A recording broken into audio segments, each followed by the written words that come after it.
नमस्कार दोस्तों, मैं हूं अहमद और आज मैं आपको अपने साथ एक ऐसे सफर पर ले जा रहा हूं जहां कहानियां पेड़ों की डालियों पर बैठी मिलती हैं, जहां हवा में संगीत घुलता है और जहां हर पत्ता एक राज छुपाए बैठा है।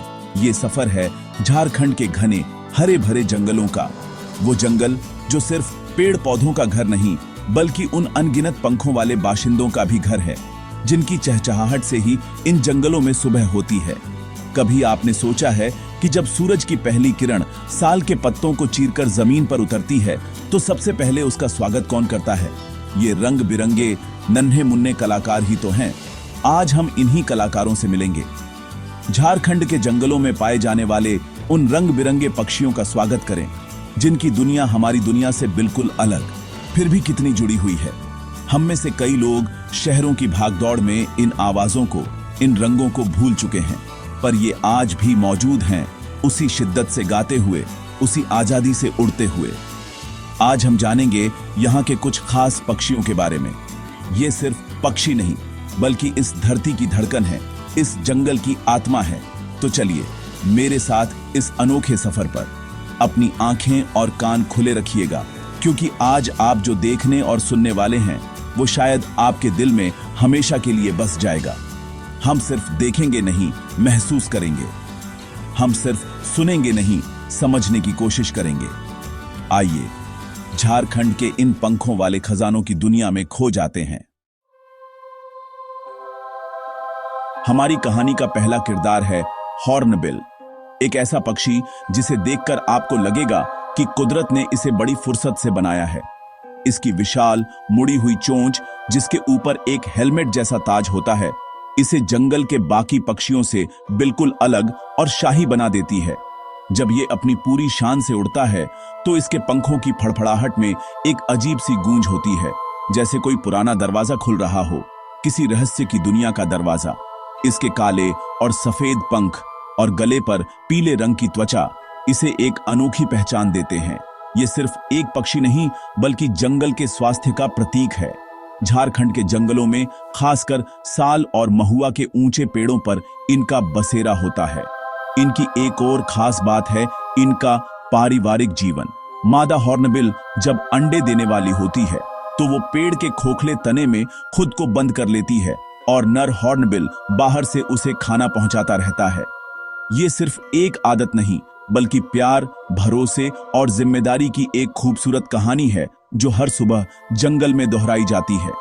इस शाही पहरेदार को देखना अपने आप में एक अनुभव है जो हमें प्रकृति के अद्भुत संतुलन की याद दिलाता है। अब मिलिए उस पक्षी से जिसकी आवाज शायद हम सब ने कभी न कभी सुनी होगी, जिसकी नकल उतारी होगी। मैं बात कर रहा हूं तोते की, या जैसा यहां के लोग इसे प्यार से कहते हैं, सुग्गा। झारखंड के जंगलों की हरियाली में ये तोते ऐसे घुल मिल जाते हैं कि इन्हें ढूंढना मुश्किल हो जाता है।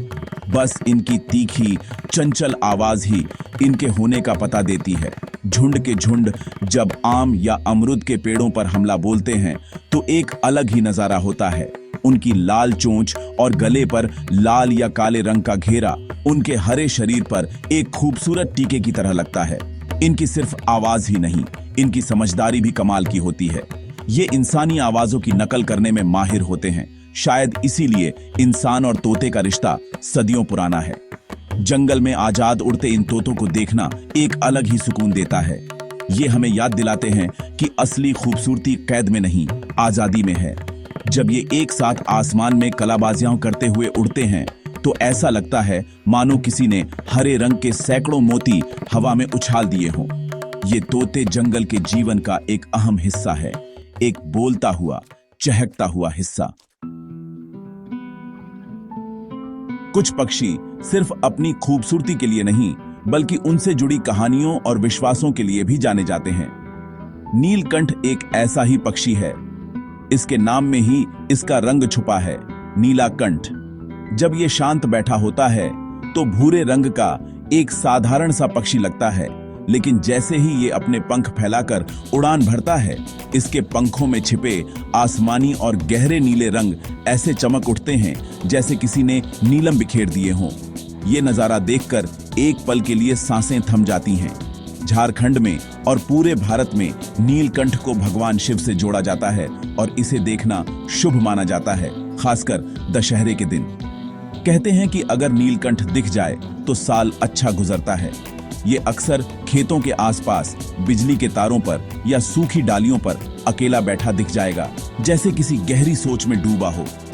इसकी शांत मौजूदगी और फिर अचानक से रंगों का वो विस्फोट हमें सिखाता है कि असली खूबसूरती अक्सर छिपी होती है। उसे देखने के लिए बस सही पल का इंतजार करना पड़ता है।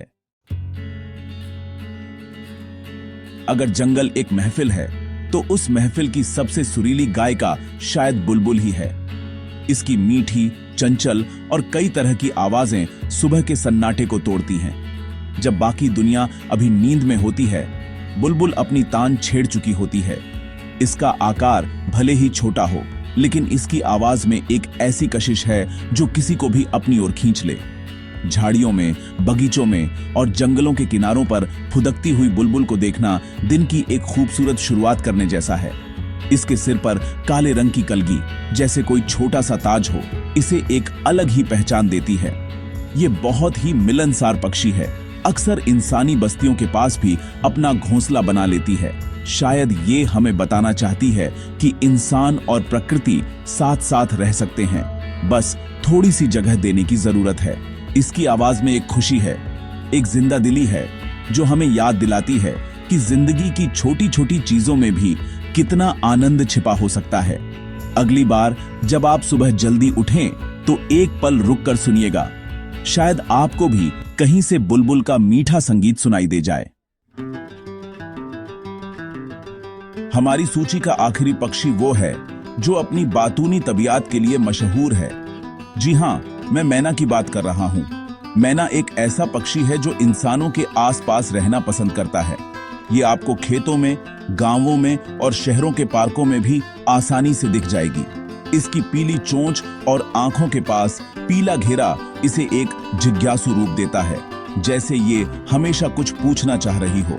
जमीन पर इसका उछल उछल कर चलना देखने में बड़ा मजेदार लगता है।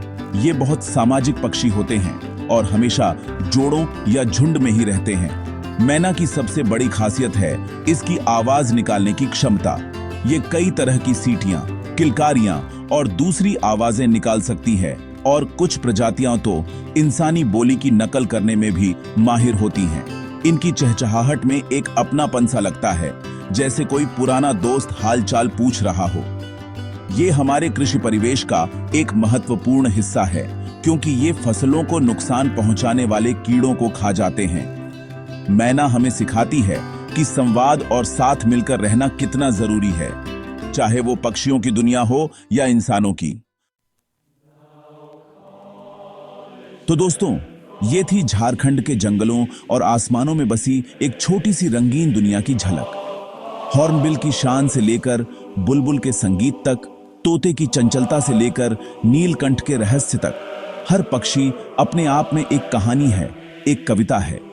ये सिर्फ पंख और चोंच वाले जीव नहीं हैं, ये हमारे पर्यावरण के संतुलन के प्रहरी हैं। ये बीज फैलाते हैं, कीड़ों को नियंत्रित करते हैं और अपनी मौजूदगी से हमें बताते हैं कि सब कुछ ठीक है। उनकी चहचहाहट इस बात का सबूत है कि जंगल अभी जिंदा है, प्रकृति अभी सांस ले रही है। लेकिन ये खूबसूरत दुनिया खतरे में है। कटते जंगल, बढ़ता प्रदूषण और हमारा बदलता रहन सहन इन नन्हे कलाकारों के घर छीन रहा है। इनकी आवाजें धीरे धीरे खामोशी में बदल रही हैं। झारखंड के इन पक्षियों को बचाना सिर्फ सरकार या किसी संस्था की नहीं, बल्कि हम सबकी जिम्मेदारी है। हमें यह समझना होगा कि उनका अस्तित्व हमारे अस्तित्व से जुड़ा हुआ है। अगर वे नहीं रहेंगे तो प्रकृति का वो संगीत खो जाएगा, वो रंग फीके पड़ जाएंगे और ये दुनिया थोड़ी और बेरंग हो जाएगी। तो अगली बार जब आप झारखंड के किसी जंगल से गुजरें या अपने घर के आसपास किसी पेड़ को देखें तो एक पल के लिए रुकिएगा। अपनी नजरें उठाकर डालियों पर खोजिएगा, अपने कान खोलकर हवा को सुनिएगा। क्या पता आपको भी इन रंग बिरंगे पक्षियों में से कोई दिख जाए। अगली बार जंगल जाएं तो इन रंग बिरंगे पक्षियों को जरूर देखें। उन्हें देखिए, उनकी कहानियों को महसूस कीजिए और वादा कीजिए कि इस अनमोल विरासत को हम मिलकर बचाएंगे। मैं अहमद आपसे फिर मिलूंगा एक और नई कहानी के साथ। तब तक सुनते रहिए, देखते रहिए और महसूस करते रहिए। नमस्कार।